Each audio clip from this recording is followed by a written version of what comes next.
Tere päevast! Minu nimi on Tiia Salm ja tutvustan Kuldvillaku võistlusmängu loomise keskkonda. Selle keskkonna nimeks on JobBardJäpp ja asub ta siis aadressil jobbardjäpp.com. Praegu on meil avatud selle keskkonna avaleht ja meie jaoks on siin 2 olulist linki, siis kus saab luua võistlusmängu ja teine link, kust me saame juba valmis mänge siit süsteemist otsida ja kasutada. Kuigi peab ütlema, et nad on siin enamjagu kõik inglisekeelsed. Aga hakkamegi Kuldvillakut looma. Vajutame ikka game ja satume järgmisele leheküljele. Iga mäng tuleb parooliga kaitsta, sellepärast, et saaks seda siis hiljem muuta, täiendada, parandada ja et ka keegi juhuslikult ei satuks siis teie võistlusmängu mingeid ümberkorraldusi tegema. Nii et paneme siia parooli ja parool teist korda. Parool tasuks endale kuskil üles kirjutada, sest muidu võib juhtuda, et ei pääse ise ka oma võistlusele pärast ligi. Nii, vajutame siia klahvile ja parool ongi kinnitatud. Ja nüüd olemegi siis võistlusmängu loomise lehel. See näeb nüüd natuke teistsugune välja kui teised Kuldvillaku loomise keskkonnad, kus ei ole meil ees mänguvälja, vaid on ekraan, kuhu on kuvatud siis kõik küsimused ja vastused. Nüüd me natukene alla poole kerime seda lehekülge ja paneme oma mängule pealkirja. No mina tahan teha Kuldvillakut näiteks loodusõpetuses ja panengi pealkirjaks loodusõpetus. Võin seda ka täpsustada ja panna siia taha näiteks klassi või mingisuguse alateema, aga ma ei pea seda tegema. Nüüd Kuldvillaku mängul on selline süsteem, et luua saab siis kuni 5 teemat, 5 kategooriat ja iga kategooria alla 5 küsimust. Nii et kokku ühes mängus on siis 25 küsimust ja küsimused on siis ka mänguväljale paigutatud nii, et esimeses reas on 100 punkti küsimused, mis võiksid olla siis kõige kergemad ja mänguvälja kõige alumises reas on 500 punkti küsimused, mis peaksid siis olema kõige raskemad. Nüüd teemaks on mul loodusõpetus ja valin siis alamteemaks näiteks loomad. Ja siia alamteema alla tuleb mul lisada siis 5 küsimust ja küsimused on nüüd ilusasti ridade kaupa. Esimeses reas on siis 100 punkti küsimus, ma saan siia panna küsimuse, saan panna vastuse. Aga nüüd tuleb panna hästi tähele, et kuigi siia vasakpoolsesse tulpa tuleks nagu kirjutada vastused, siis tegelikult kirjutame me siia hoopis küsimuse ja vastuse kirjutame siia parempoolsesse lahtrisse. Nii et panen näiteks küsimuse, et kes on meie metsade suurim loom ja vastuseks panen siia siis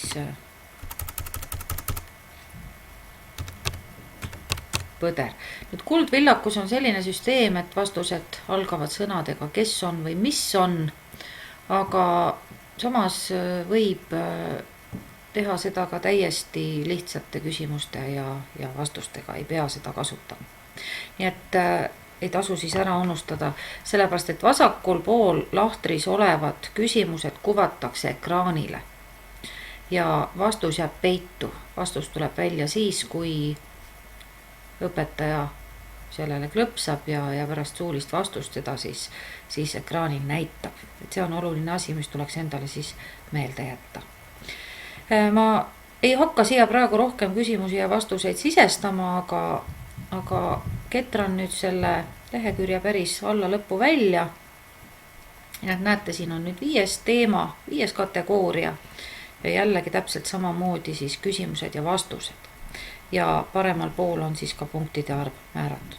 Kui me päris lõppu jõuame, siis on meil siin Jeopardy finaal, mis annaks siis võimaluse anda lausa 1000 punkti küsimuse, aga see on nüüd selle keskkonna tasulise osa võimalus, nii et meie seda siin praegu kahjuks kasutada ei saa. Oleme küsimused-vastused sisestanud, siis salvestame ja keskkond loobki mõne hetkega meile siis sellise toreda võistlusmängu. Nii, järgmisel lehel kuvatakse meil nüüd 2 olulist aadressi.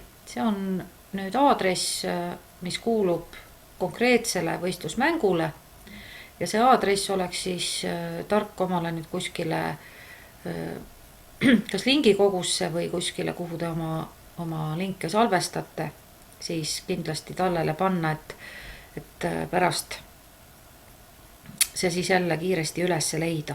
On 2 linki, nad on ühesugused, ainult et esimeses lingis on märksõnaks play, siit me saame siis otse oma võistlust mängima minna ja teine aadress on märksõnaga edit käsklus lubab meil alati muuta, nii et siit kaudu me saame siis oma võistlusmängu muuta, täiendada, parandada ja selleks oligi vaja meil seda salasõna, mille me siis konkreetse mängu kohta siis kirja panime.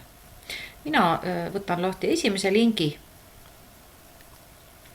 ja nüüd olengi järgmisel leheküljel.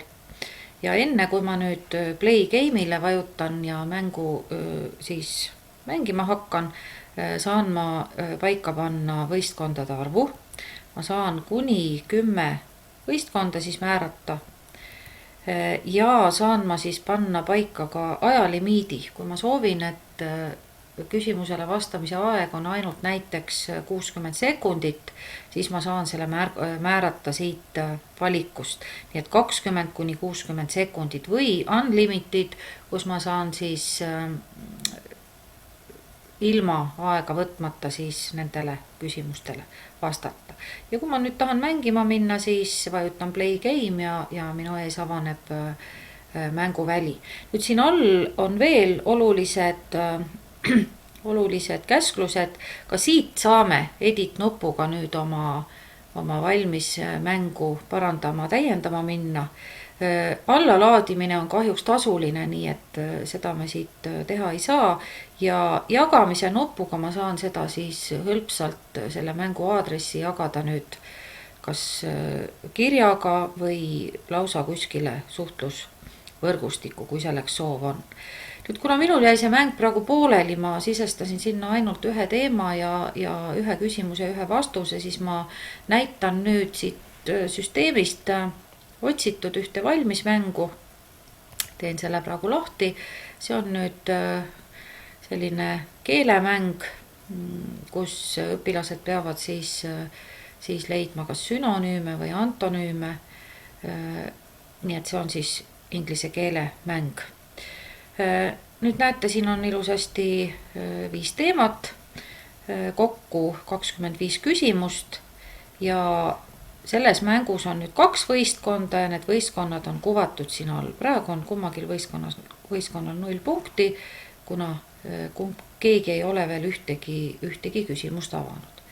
Nüüd valin näiteks sünonüümid 100 ja kuvatakse mul nüüd see sõna ja mina pean sellele sõnale siis leidma sünonüümi. Nii, oletame, et ma tean seda vastust ja annan siis selle õige vastuse eest 1 punkti. Nüüd kuvan õige vastusega ekraanile ja näete automaatselt sain ma siis esimesele võistkonnale juurde nüüd 100 punkti.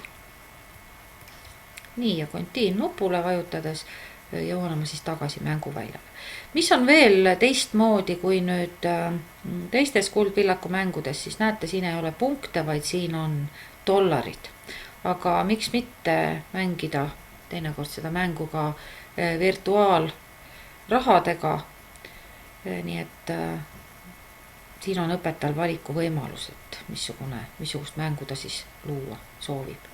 aga soovin head võistluste koostamist ja õpilastele siis toredat mängulusti.